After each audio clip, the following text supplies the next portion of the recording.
Bagaimana caranya kalau kita bisa healing hati nih, Ustadz Syam, mohon izin sebelumnya nih. Baik. Kalau healing jasmani ya mungkin kita jalan-jalan aja udah, wow fun nih, ketawa-tawa, ketemu teman udah bahagia gitu kan. Baik. Tapi kalau hati, ini mohon izin bagaimana penjelasannya? Bismillahirrahmanirrahim. Tabi guruku Habib Abdullah, Ustaz Maulana, Mas Fadli, serta teman-teman yang dimuliakan Allah Subhanahu wa taala, jamaah yang dimuliakan Allah Subhanahu wa taala. Bismillahi masyaallah, la yasuqul khaira illallah. Bismillahi masyaallah, la yasrifus su'a illallah. Bismillahi masyaallah, ma kana min ni'matin fa minallah. Bismillahi masyaallah, la haula wala quwwata illa billah. Maka jikalau ditanyakan bagaimana cara menyembuhkan hati, menenangkan hati, yang pertama dalam Al-Quran, ba'da naqul a'udzubillahi minasyaitonir rajim.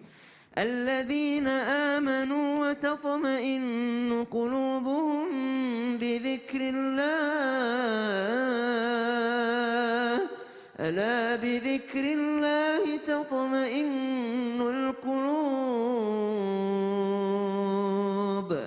Menyembuhkan hati yang gelisah atau membuat hati ini menjadi kembali tenang, maka kata Al-Quran, orang-orang yang beriman itu tenang hatinya ketika mengingat Allah Subhanahu wa taala.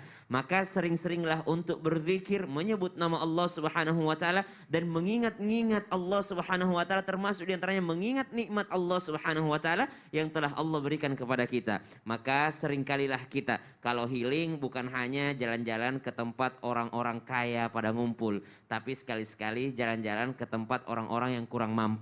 Maka itu akan membuat kita semakin menenangkan hati. Ya Allah, selama ini ternyata saya yang kurang bersyukur, bukan Allah yang kurang memberi nikmat, tapi saya yang kurang merasa cukup. Kalau kita melihat orang yang berada di bawah kita, insya Allah itu akan menyembuhkan hati kita yang kadangkala tidak pernah puas, tidak pernah bersyukur atas apa yang diberikan Allah Subhanahu wa taala. Bahkan diingatkan, sering-seringlah untuk jengukin orang yang ada di rumah sakit, orang yang sedang sakit. Untuk apa? Untuk engkau mensyukuri nikmat sehat yang Allah berikan. Sering-seringlah ziarah kubur. Untuk apa? Untuk engkau mensyukuri nikmat hidup yang Allah berikan. Sering-seringlah lihat berita orang-orang yang mungkin dipenjara, orang yang ditangkap, supaya engkau mensyukuri nikmat kebebasan yang Allah berikan kepadamu. Itu yang pertama. Yang kedua, Al-Quran sebagai penyembuh. Maka dikatakan penyembuh hati ini adalah Al-Quran. Maka ada surah, yakni contoh misalnya dalam suratul Baqarah, di 2 ayat terakhir, ya, siapa yang membacanya? Amanar rasul bima unzila ilaihi min rabbih wal mu'minun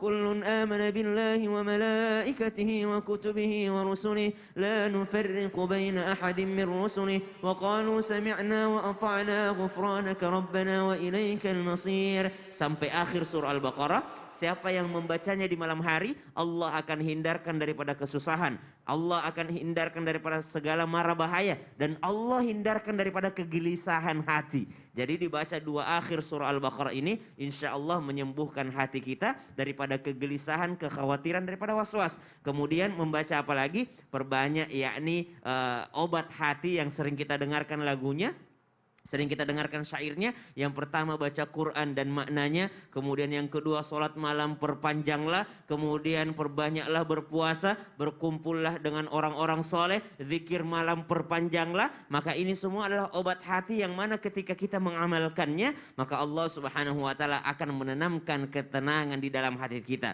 menanamkan ketenangan, menghilangkan kegelisahan, insya Allah menjadi betul-betul menjadi ala bidzikrillahi tatmainnul qulub. Wallahu ta'ala. Jadi zikir salah satunya adalah bicara healing untuk hati gitu. Betul. Ya. Tapi bagus tuh yang ada obat hati. Nah, coba ingetin lagi, nanti semuanya itu bisa buat healing semua. Insya Allah. Masya Allah. Terima kasih banyak Ustadz Syam.